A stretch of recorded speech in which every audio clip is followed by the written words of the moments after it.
Halo boy, Ramskui di sini. Seperti biasa, kita bakal kupas detail kejadian-kejadian viral yang ada di dunia. Pembahasan kali ini lumayan menegangkan lah, karena menyangkut masa depan global boy. Oke, langsung saja kita kasih paham. Psiwiu!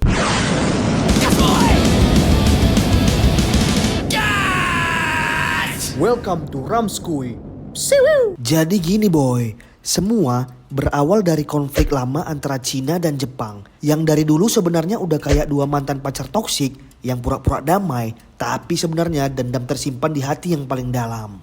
Perselisihan semakin panas, bermula dari pidato Perdana Menteri Jepang yang bernama Sanae Takaichi. Dia menyatakan bahwa Jepang dapat terlibat secara militer jika terjadi konflik antara Cina dan Taiwan. Dia bilang bahwa ancaman terhadap Taiwan tidak bisa lagi dianggap jauh dari kepentingan nasional Tokyo boy. Dan dalam pernyataannya, dia menjelaskan bahwa serangan Cina terhadap Taiwan bisa memicu pengerahan pasukan bela diri Jepang jika konflik tersebut menimbulkan ancaman eksistensial bagi Jepang.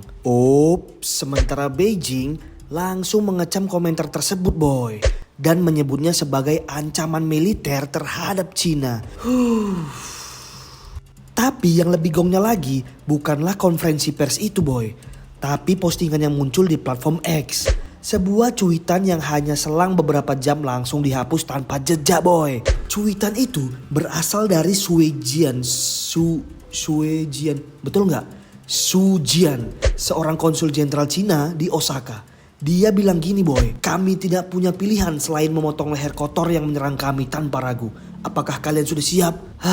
Aduh Bang Sue, janganlah gitu. Potong harga cabai aja dulu. Kayaknya itu lebih perlu sih. Tapi ini serius boy. Bahaya kali ini boy, bahaya kali. Banyak yang beranggapan itu serangan langsung untuk Takaichi. Namun postingan itu udah dihapus boy. Beijing juga mendesak Jepang untuk segera menarik kembali pernyataan Perdana Menteri Jepang Sanae Takaichi. Pernyataan Takaichi tentang Taiwan malah memperburuk hubungan diplomatik Jepang dan Cina boy. Bagi Beijing, ucapan itu dipandang sebagai provokasi dan bentuk campur tangan terhadap kedaulatannya boy.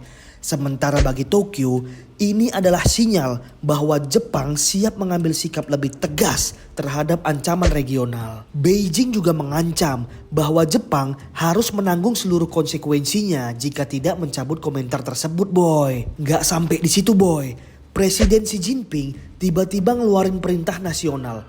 Warga Cina dilarang bepergian ke Jepang karena alasan keamanan. Itu bukan sekedar himbauan boy.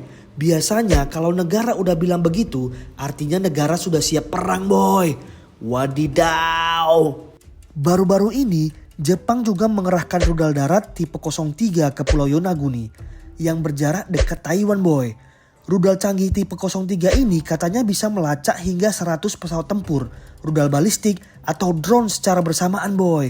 Jadi, setiap unit bisa menyerang selusin target pada jarak 30 mil dari pantai Taiwan boy. Pulau Yonaguni ini juga dikabarkan menjadi lokasi pangkalan pasukan bela diri Jepang boy.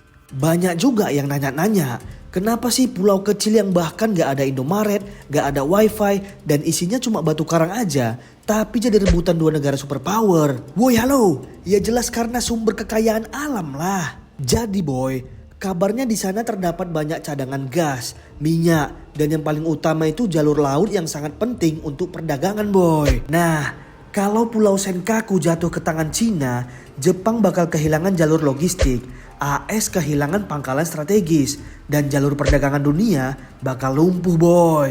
Ini bukan cuma perang omongan, ini bukan cuma drama politik, ini adalah ticking bomb. Satu peluru saja ditembakkan, Asia jadi season baru Perang Dunia 3 boy. Tapi kalau seandainya perang terjadi, siapa yang bakal menang? Ya udahlah, yuk kita korek fakta kekuatan militer di kedua negara itu.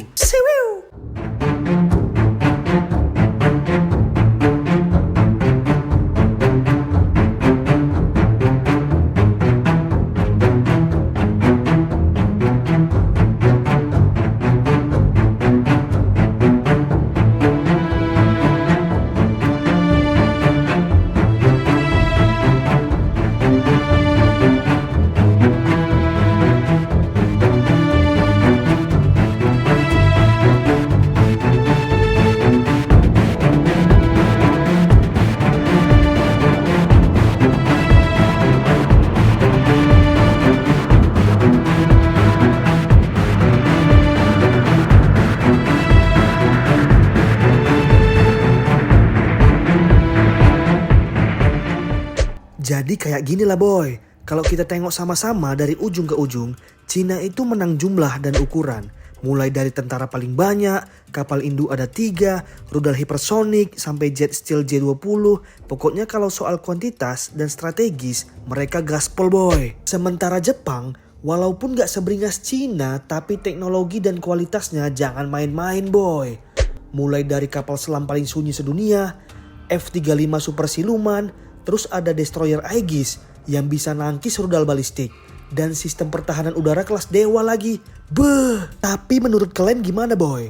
Jepang dan Cina tahan diri atau gaspol aja boy? Soalnya kalau di gaspol, Cina pasti akan di backup Rusia boy. Sementara Jepang pasti ada Amerika boy. Nah, kalau Rusia dan Amerika sudah bergabung, fix Asia menjadi tuan rumah perang dunia ketiga boy. Semoga aja gak terjadi ya boy. Oke lah, segitu dulu informasi hari ini. Jangan pula kalian lupa like, comment, share, dan subscribe. Oke boy, bye.